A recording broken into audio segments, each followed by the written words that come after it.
Hello everyone. चलो अच्छा, अब मैं आपको ना कुछ miscellaneous topics direct material chapter के और करा रहा हूँ। एक काम करो, जल्दी से पहले ये क्वेश्चन एक है, नोट डाउन जरा करो। ओपनिंग स्टॉक आपको 90,000 दे रखा है, नोट डाउन कर लो। Purchases 2,70,000, closing stock 1,10,000।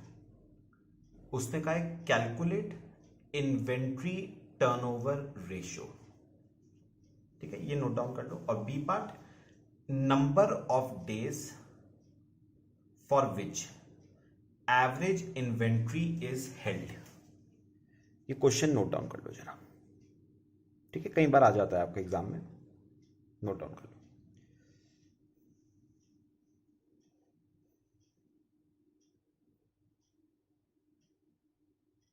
ठीक है, चलो। अच्छा, ए पार्ट उसने आपसे क्या पूछा है बताओ। Inventory turnover ratio. फॉर्मूला लिखोगे मेरे साथ साथ इसका, cost of goods sold divide by average stock. अच्छा, अपने आप बताओगे कॉस्ट ऑफ गुड्स सोल्ड कैसे निकालते थे? करा हुआ है आप सबने। Opening stock plus purchase minus closing stock divide by average stock. चलो सॉल्व करो। Opening stock 90,000 plus purchases 2,70,000 minus closing stock 1,10,000 divide by average stock. क्या हुआ? Opening stock plus closing stock divide by 2 करो। Opening stock 90,000, closing stock 1,10,000 divide by 2, 1 lakh average stock. तो solve करते हैं जरा।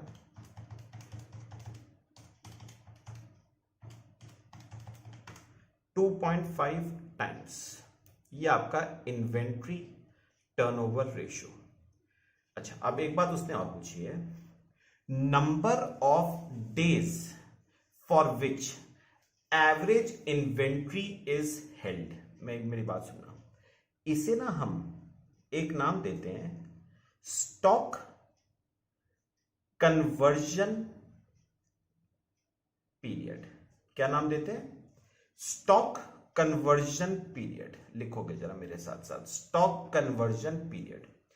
अच्छा, क्या निकालना है बताओ जरा? Stock conversion period. अब मेरी बात सुनना, अगर तो पीरियड डेज में निकालना है तो न्यूमरेटर में आएगा 365, मंथ्स में निकालना है तो 12, वीक्स में निकालना है तो 52 divide by inventory turnover ratio.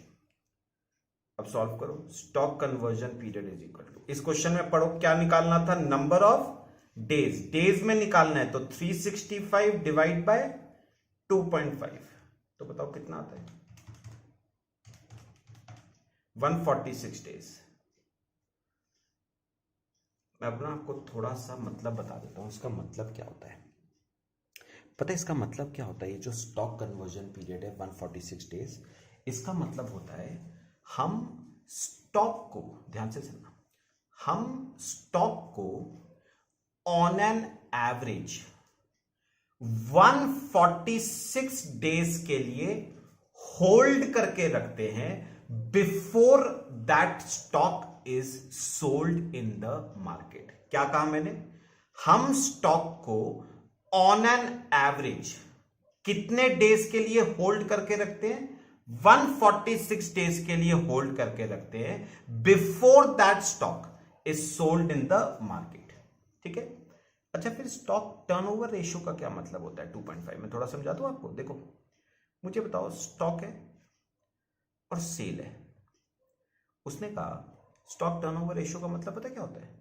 Stock बिका, फिर स्टॉक बना, फिर बिका, फिर बना, फिर बिका, फिर बना। मतलब ये साइकिल, स्टॉक बिका बना, ये साइकिल पूरे साल में कितनी बार चलती है? 2.5 टाइम्स ये साइकिल चलती है। स्टॉक बना बिका, बना बिका, बना बिका, ये पूरे साल में ये साइकिल कितनी बार रोटेट करती है? 2.5 टाइम्स ये साइकिल क्या करती है? रोटेट। ठीक है, चलो। एक क्वेश्चन मैं आपको ना और करवा रहा हूं, जल्दी से ये भी क्वेश्चन कॉपी करो। चलो, आ सकता है एग्जाम में, कॉपी करो। दो मटेरियल दे रखे हैं आपको, material A, material B. Opening stock दे रखा है दोनों का 10,000 9,000, लिख लो। Opening stock 10,000 9,000। परचेजेस दे रखी है 52,000 27,000। और क्लोजिंग स्टॉक दे रखा है 6,000 11,000। ठीक है, लास्ट लाइन लिखो, कैलकुलेट आईटीआर मतलब inventory turnover ratio of two items and put forward your comments on them. चलो लिख लो जरा जल्दी से पहले।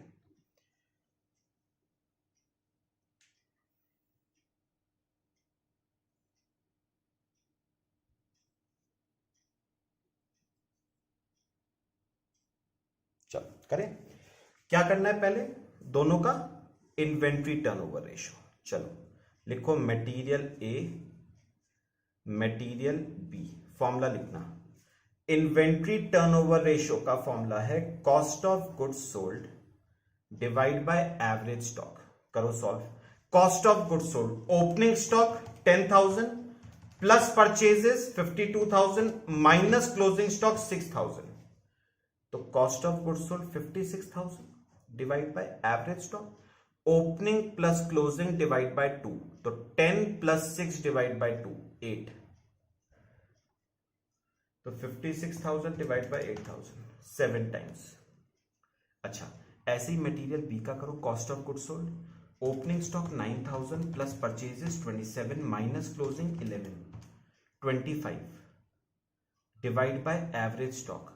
Opening plus closing divide by 2, तो 9 प्लस 11 डिवाइड बाय 2 10, तो 2.5 टाइम्स। ठीक है, अब सुनना, उसने कहा है put forward your comments on them. अब सुनो मेरी बात सुनना, मटेरियल ए का इन्वेंट्री टर्नओवर रेशियो है 7। क्या मतलब वो है 7 का? सुनो, अभी मैंने बताया था ना, स्टॉक है, स्टॉक बताओ अल्टीमेटली क्या होता है, सेल। तो इन्वेंट्री टर्नओवर रेशियो का मतलब होता है स्टॉक सेल में कितनी बार कन्वर्ट हुआ, स्टॉक सेल में कितनी बार कन्वर्ट हुआ। और मटेरियल ए के केस में स्टॉक सेल में 7 बार कन्वर्ट हुआ, और मटेरियल बी के केस में, ये तो ए के केस में है, और बी के केस में स्टॉक सेल में 2.5 बार कन्वर्ट हुआ। इसका मतलब मुझे बताओ, दोनों में से फास्ट मूविंग आइटम कौन सा है? फास्ट मूविंग आइटम मतलब कौन सा मार्केट में जल्दी बिक रहा है, ए, और कौन सा स्लो मूविंग आइटम है, बी। तो आप एडवाइस क्या लिखोगे, कमेंट क्या लिखोगे? A is a fast moving item since it has a higher stock turnover ratio, whereas B is a slow moving item since it has a lower stock turnover ratio। बस ये आपका question हो गया। बाकी ना, अगर आप चाहते हो तो आप ना स्टॉक कन्वर्जन पीरियड निकाल के भी ये बात देख सकते हो। निकालें एक बार जल्दी से, देखो निकालना जरा। स्टॉक कन्वर्जन पीरियड डेज में ही निकाल लेता हूं, 365 divide by inventory turnover ratio. तो करो 365 डिवाइड बाय 7, 52.14, अप्रोक्सीमेट 52 डेज लिख रहा हूं। और यहां पर 365 डिवाइड बाय 2.5, 146 डेज। तो आप ना यहां से भी देख सकते हो कि मटेरियल मटेरियल ए के केस में स्टॉक कितने पीरियड के लिए आप होल्ड करके रख रहे हो? 52 डेज के लिए आप होल्ड करके रख रहे हो स्टॉक को, जबकि मटेरियल बी के केस में आप स्टॉक को 146 डेज के लिए आप होल्ड करके रख रहे हो। तो मुझे बताओ कौन सा फास्ट मूविंग आइटम है? Material A fast moving item होगा और मटेरियल बी आपका स्लो मूविंग आइटम होगा। ठीक है, तो ये आपका ना एग्जाम में आ सकता है। चलो इस वीडियो में यही टॉपिक कवर करते हैं, बाकी एक दो टॉपिक्स और है वो नेक्स्ट वीडियो में कवर करते हैं। Thank you. हेलो एवरीवन, चलो एक टॉपिक हम और डिस्कस करते हैं आपके इस चैप्टर में।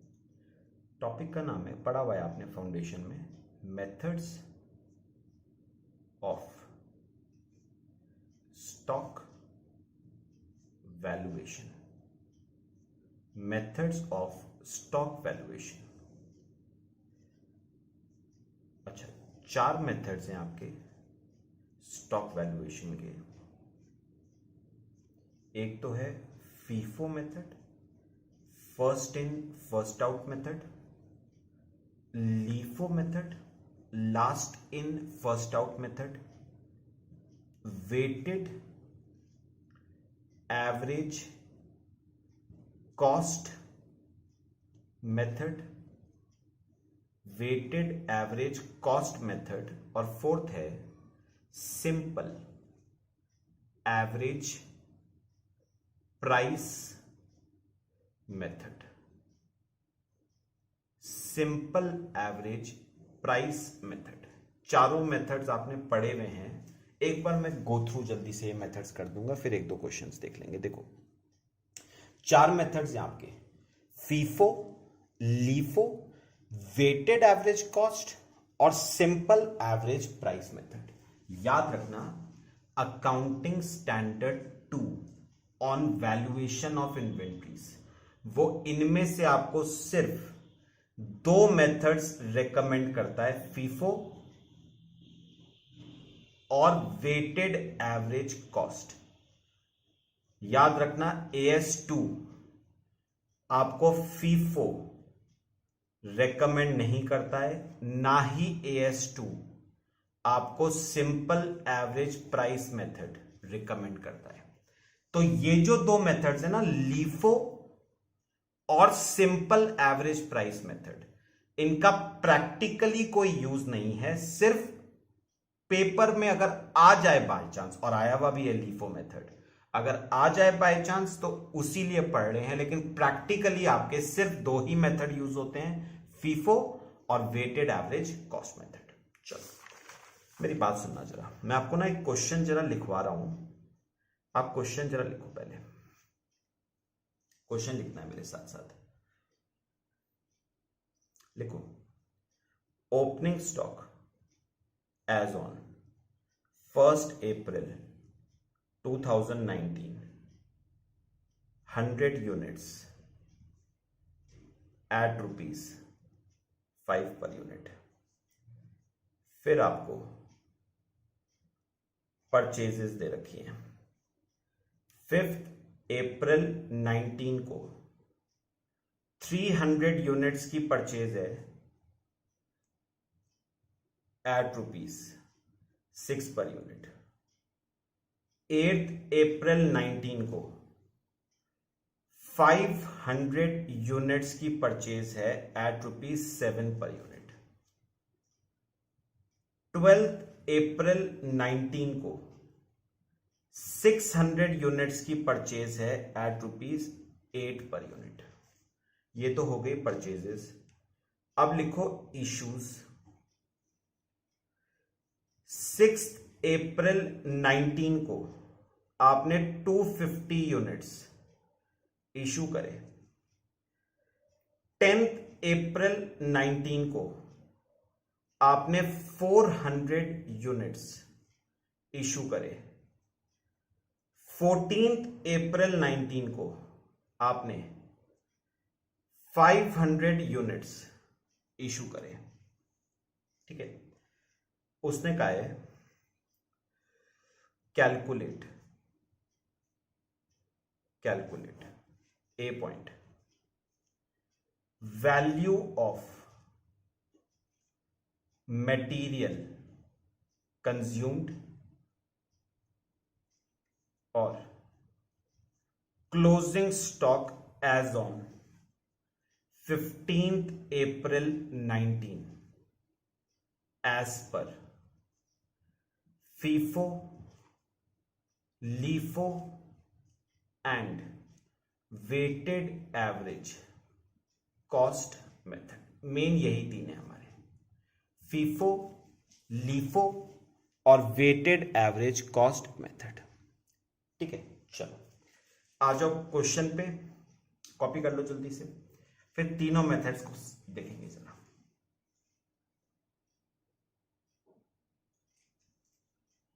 कॉपी कर लो। मटेरियल कंज्यूम कितना किया है वो निकालना है और क्लोजिंग स्टॉक 15 अप्रैल का आपको निकालना है। तीनों मेथड्स आपको यूज करनी है। चलो करें, आ जाओ। देखो सबसे पहले हम कर रहे हैं फीफो। एक काम करोगे जरा आप, इसमें कॉलम्स बनाओगे। पहला कॉलम तो बनाओ डेट का, दूसरा कॉलम बनाओ रिसिप्ट्स का, तीसरा इश्यूज का और चौथा बैलेंस का। ये कॉलम्स बना लो, डेट, रिसिप्ट्स, इश्यूज, बैलेंस। आ जाओ स्टार्टिंग से। सबसे पहले ओपनिंग स्टॉक 1 अप्रैल 19 को, ठीक है। एक काम करना, 2 मिनट। रिसिप्ट्स, इश्यूज और बैलेंस में ना तीन कॉलम बना लेना। Quantity, rate, amount, quantity, rate, amount, quantity, rate, amount. ठीक है, चलो आ जाओ। ओपनिंग स्टॉक 1 अप्रैल को, बैलेंस में लिखना 100 यूनिट्स एट ₹5 पर यूनिट, 500। ठीक है, चलो। फिर 5 अप्रैल को आपने परचेजेस करी हैं, यानी रिसिप्ट्स 300 यूनिट्स, 6 के हिसाब से 1800 का।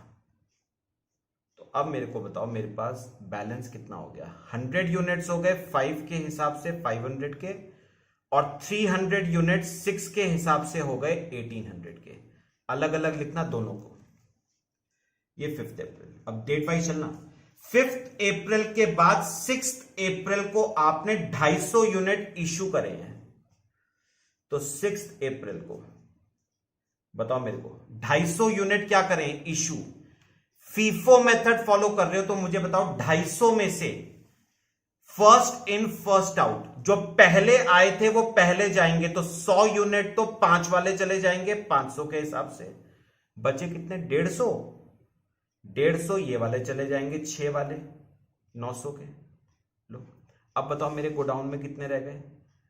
ये वाले 150 यूनिट रह गए 6 के हिसाब से 900 के। चलो 6 अप्रैल हो गया। फिर 8 अप्रैल को आपने परचेजेस करी दोबारा से 500 यूनिट 7 के हिसाब से, 500 यूनिट 7 के हिसाब से 3500 के। तो अब मेरे गोडाउन में 150 यूनिट तो हो गए 6 वाले 900 के, और 500 यूनिट 7 वाले हो गए 3500 के। ठीक है। 8 अप्रैल के बाद 10 अप्रैल को आपने 400 यूनिट इश्यू करे हैं। तो 10 अप्रैल को इश्यू करें 400, फीफो है तो 150 तो जाएंगे 6 वाले 900 के हिसाब से, और 250 जाएंगे 7 वाले 1750 के हिसाब से। तो 500 में से 250 चले गए, बचे 250 7 के हिसाब से 1750 के। लो ठीक है, 10 अप्रैल भी हो गया। फिर 12 अप्रैल को आपने 600 यूनिट 8 के हिसाब से खरीदे हैं। 12 अप्रैल को आपने 600 यूनिट 8 के हिसाब से खरीदे 4800 के। तो अब आपके पास स्टॉक में 250 यूनिट हो गए 7 के हिसाब से 1750 के, और 600 यूनिट 8 के हिसाब से हो गए 4800 के। ठीक है, चलो इतना कॉपी करो, फिर आगे चलते हैं। 12 अप्रैल तक का केस हो गया हमारा, 12 अप्रैल तक का।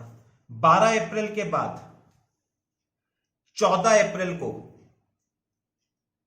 आपने इशू कर दिए 500 यूनिट। तो 14 अप्रैल को आपने इशू करे कितने? 500। 500 कहां से जाएंगे? 250 तो 7 वाले चले गए 1750 के, और 250 8 वाले चले गए 2000 के। तो 600 में से 250 चले गए, 350 स्टॉक में बचे 8 के हिसाब से 2800 के। बस, है ना, हो गया हमारा। चलो अब मेरे को बताओ क्या क्या पूछा था। उसने कहा था मटेरियल कंज्यूम कितने का करा वो निकालो, एडअप कर लो। ये देखो 6 अप्रैल को आपने 1400 रुपए का मटेरियल कंज्यूम करा, 10 अप्रैल को आपने 2650 का मटेरियल कंज्यूम करा, और 14 अप्रैल को आपने 3750 का मटेरियल कंज्यूम करा। तो एडअप कर लो, मटेरियल कंज्यूम 1400, 6 अप्रैल को 2650, 10 अप्रैल को, और 3750 14 अप्रैल को। मतलब 7800 का मटेरियल आपने कंज्यूम करा है। और दूसरी चीज क्या निकालनी थी? क्लोजिंग स्टॉक 15 अप्रैल को। ये आपका क्लोजिंग स्टॉक आ गया 350 यूनिट 8 के हिसाब से 2800 के। ये आपका क्लोजिंग स्टॉक आ गया एज पर फीफो मेथड। ठीक है, और जो हमने ये बनाया है ना, इसे हम एक नाम देते हैं, इसे हम कहते हैं स्टोर्स लेजर। बनाया हुआ है आपने फाउंडेशन में स्टोर्स लेजर। ठीक है, चलो ये कौन सा मेथड हो गया? फीफो। चलो आ जाओ, अब करेंगे हम लीफो। बनाओ एक और stores laser.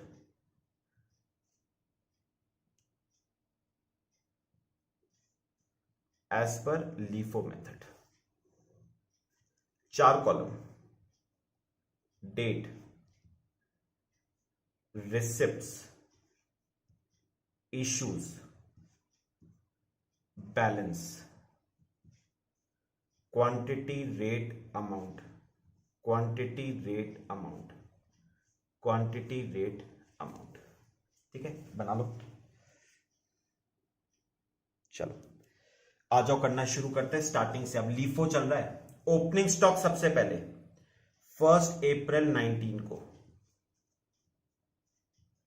Opening stock 100 units का 5 के हिसाब से 500। चलो फिर परचेजेस करी 5 अप्रैल को 300 यूनिट्स 6 के हिसाब से 1800 के। तो मेरे पास स्टॉक में हो गए 100 यूनिट्स 5 के हिसाब से 500 के, और 300 यूनिट्स हो गए 6 के हिसाब से 1800 के। ठीक है, चलो अब 6 अप्रैल को आपने 250 यूनिट्स इशू करे। 6 अप्रैल को आपने 250 यूनिट्स इशू करे। लीफो है, कहां से इशू होंगे? 300 यूनिट्स में से इशू होंगे। लास्ट इन फर्स्ट आउट, जो लास्ट में आया वो पहले जाएगा। तो 250 यूनिट 300 में से इशू होंगे 6 के हिसाब से 1500। तो अब बताओगे मेरे पास स्टॉक में कितने बचे? 100 तो बच गए 5 वाले 500 के, और 50 इसमें से बच गए 6 वाले 300 के। ठीक है, चलो 6 अप्रैल के बाद 8 अप्रैल को दोबारा से 500 यूनिट खरीदे। 8 अप्रैल को 500 यूनिट खरीदे 7 के हिसाब से 3500 के। तो अब आपके स्टॉक में 100 तो हो गए 5 वाले 500 के, 50 हो गए 6 वाले 300 के, और 500 हो गए 7 वाले 3500 के। ये आपका स्टॉक हो गया। अब 8 अप्रैल के बाद आपने 10 अप्रैल को इशू करे। 10 अप्रैल को इशू करे कितने? 400 यूनिट। कहां से करोगे? 500 में से। तो 407 वाले इश्यू हुए 2800 के। तो अब आपके पास स्टॉक में 100 हो गए 5 वाले 500 के, 50 हो गए 6 वाले 300 के, और 100 हो गए 7 वाले 700 के। ये आपका स्टॉक हो गया अभी तक। 10 अप्रैल के बाद 12 अप्रैल 12 अप्रैल को आपने 600 यूनिट खरीदे 8 वाले, 600 खरीदे 8 वाले 4800 के। तो अब आपके स्टॉक में 100 यूनिट हो गए 5 वाले 500 के, 50 हो गए 6 वाले 300 के, 100 हो गए 7 वाले 700 के, और 600 हो गए 8 वाले 4800 के। ये आ गया कौन सी डेट तक का बताओ? 12 अप्रैल तक का। अब बताओ 12 अप्रैल के बाद क्या हो रहा था? 14 अप्रैल को इशू था, करो date, receipts, issues, balance, quantity rate amount, quantity rate amount, quantity rate amount. 14 April को इशू, 14 अप्रैल 19 को इशू। कितने यूनिट इशू? 500। कहां से इशू होंगे बताओ? 500 600 में से इशू होंगे 8 वालों के हिसाब से, 8 के हिसाब से। तो 500 यूनिट 8 के हिसाब से इशू हो गए 4000 के। अब बताओ फिर स्टॉक में क्या क्या बचा? 100 वाले बचे, 100 बचे 5 वाले, 50 बचे 6 वाले, 100 बचे 7 वाले, और 100 बच गए 8 वाले। तो अब आपके पास ना स्टॉक में 100 बचे हैं 5 वाले, 50 बचे हैं 6 वाले, 100 बचे हैं 7 वाले, और 100 बचे हैं 8 वाले। लो, ये आपका स्टॉक हो गया। बस अब बताओ मुझे निकालना क्या क्या था? मटेरियल कंज्यूम्ड निकालना था पहले तो। चलो निकाल के बताओ मेरे को, एडअप करो। 6 अप्रैल को आपने 1500 का मटेरियल कंज्यूम किया, 10 अप्रैल को 2800 का, और 14 अप्रैल को 4000 का। तो 8300 रुपीस का आपने मटेरियल कंज्यूम करा, और क्लोजिंग स्टॉक कितने रुपए का आएगा? एडअप कर दो। 500 प्लस 300 प्लस 700 प्लस 800, 2300 रुपए का। बस ये आपका क्लोजिंग स्टॉक आ गया। ये बताओ हमारा कौन सा मेथड हो गया? ये हो गया हमारा लीफो। चलो अब आ जाओ आगे। अब बताओ तीसरा मेथड कौन सा था? Weighted average cost. ध्यान से देखना है, बनाओ। Stores laser,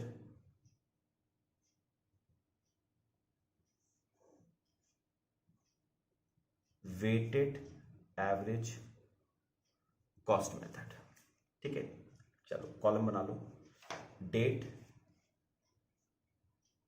receipts, issues, balance, quantity rate amount, quantity rate amount, quantity rate amount. चलो करते हैं। सबसे पहले ओपनिंग स्टॉक 1 अप्रैल 19 को 100 यूनिट थे 5 के हिसाब से।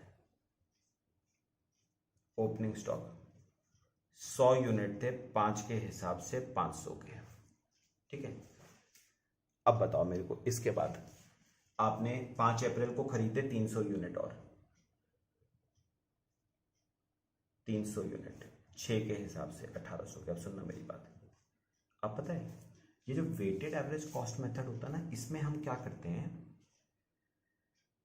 अलग अलग नहीं लिखते हैं, स्टॉक को अलग अलग नहीं लिखते हैं, एडअप कर देते हैं। एडअप मतलब 100 पहले थे, 300 और खरीदे, तो मेरे गोडाउन में 400 यूनिट्स हो गए। कितने रुपए के? 500 के पहले थे, 1800 के और खरीदे, 2300 रुपए के। तो 2300 डिवाइड बाय 400, 5.75 ये जो 5.75 है ना, इसी को हम नाम देते हैं weighted average cost per unit. यही होती है हमारी weighted average cost per unit. चलो 5 अप्रैल के बाद बताओ मेरे को, 6 अप्रैल को इशू करे 250 यूनिट। सिंपल है, 250 यूनिट इशू करे। कहां से इशू करोगे? 400 पे। 400 में से करोगे, किस रेट पे करोगे इशू? 5.75। तो 250 यूनिट 5.75 के हिसाब से 1437.5। तो 400 में से 250 इशू हो गए, बच गए 150। 5.75 के हिसाब से 862.5। लो अच्छा, 6 अप्रैल के बाद 8 अप्रैल को आपने और खरीदे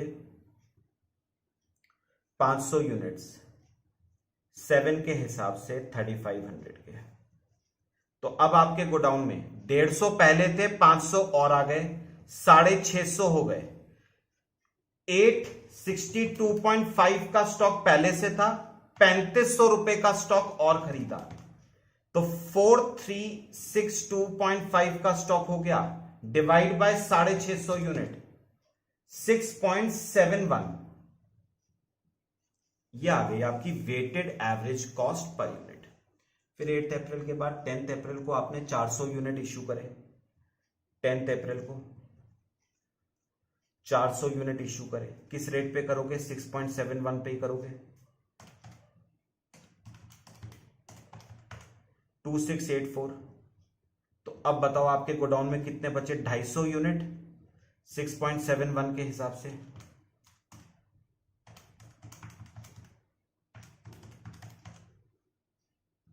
$1678.5। अच्छा एक बात मैं पहले बता दूं, ये 1678.5 मैंने कैसे निकाला है?